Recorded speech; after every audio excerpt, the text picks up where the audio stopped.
All right, so anyways, in this conversation, the importance of the rule for me at the government of ARK is that learning to manage according to it, and this means to managing the energy environment of the planet. And there's more to the rule than just those two specific things. I mean, I consider it a parallel model, even though some people would consider it another description in their sciences. It's not technically side by side, but it's one on top of the next. So in this situation, trying to understand the rule over very long periods of time, what I've done is identify a way to manage mankind for the next billion years on planet Earth and ensure that my number one stays alive and some portion of their people might survive, if it makes any sense. So while managing the rule on this planet, it's important to understand that there are some considerable problems to resolve among this. Mankind is new to technology and just now starting to innovate, in this region of a cluster that we don't want discovered by, everything in deep space, 100,000 years from now because someone wanted to use a ham radio in their backyard. So managing the rule and Garden Planet Defense are two large agendas for the government of ARK. And we're not going to back down on some of these topics. And there's a lot more that live on Earth than just men, even though they kill all the bugs and like to tell everybody they're alone in the universe, which might happen someday. But I'm not sure they'll be conscious enough to see it, if it makes any sense. The rule is important for the management of planet Earth, and what it does is it allows me to look at the history of the planet. So regardless of the planet that I go to or the planet that I work on, I'm able to understand the environment based on some, given energy factors of, the local area of the universe that they're in, or the star, and all sorts of other things, and what has contributed to the birth of that life and sustaining that life here, and then observing some of the problems of relative to a species or another. And I'm not like your movies from Hollywood.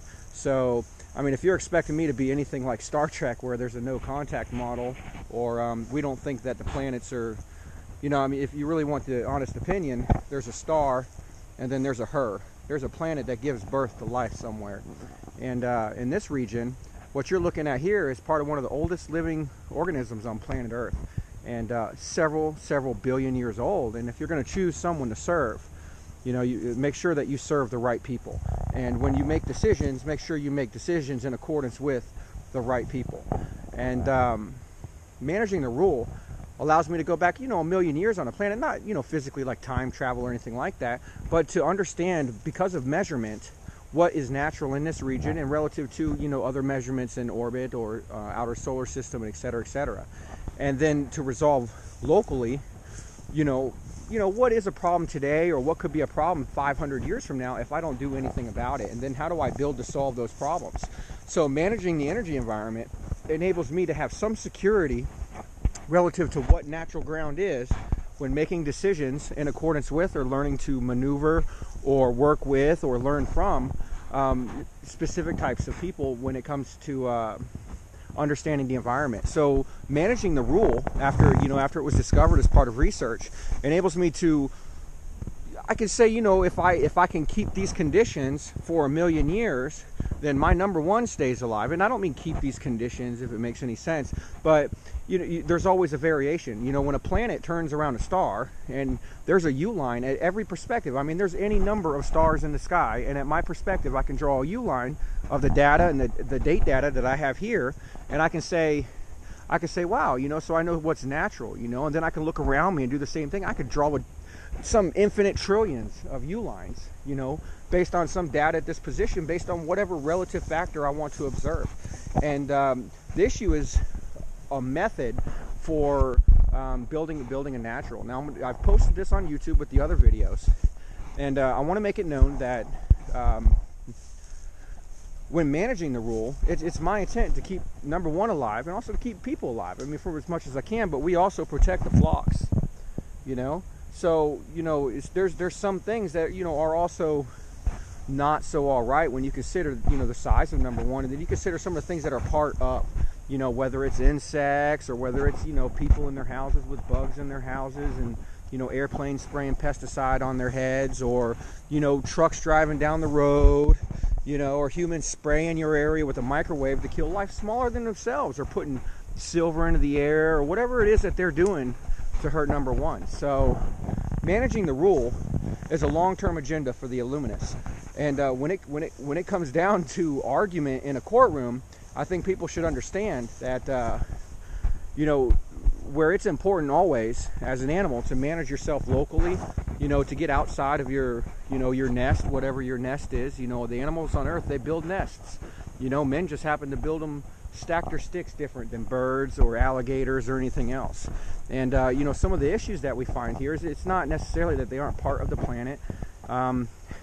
It's a lack of understanding for some of the stuff that's actually what they could be drawing. And you know what that means? It's kind of like a beehive in the middle of the woods, you know, turning on a light, you know, or listening to a ham radio. Imagine that nothing else is going to know or nothing else is going to see. And you know, for some planets, it creates a very dangerous situation. So managing the rule is important. So I've already told you how I take an oath on the rule, and now I'm telling you how we plan to use you know, just some sort of relevant natural energy factor measured over very long periods of time, or estimated, and not to change the conditions of the local universe or change our planet, you know, or engineer what has naturally been going on here for so long.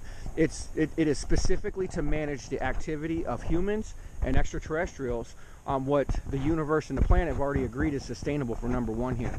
So just keep it in mind, and I'll continue to make these videos to let you guys know what's going on. But this is one of the hardest fights in the history of a planet.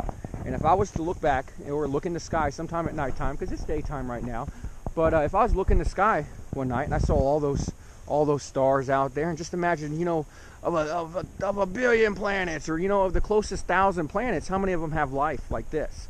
You know, and where I could make some number which is not real and say of 100 planets that were intelligent like men aspiring to someday fly among the stars, how many of them would be successful?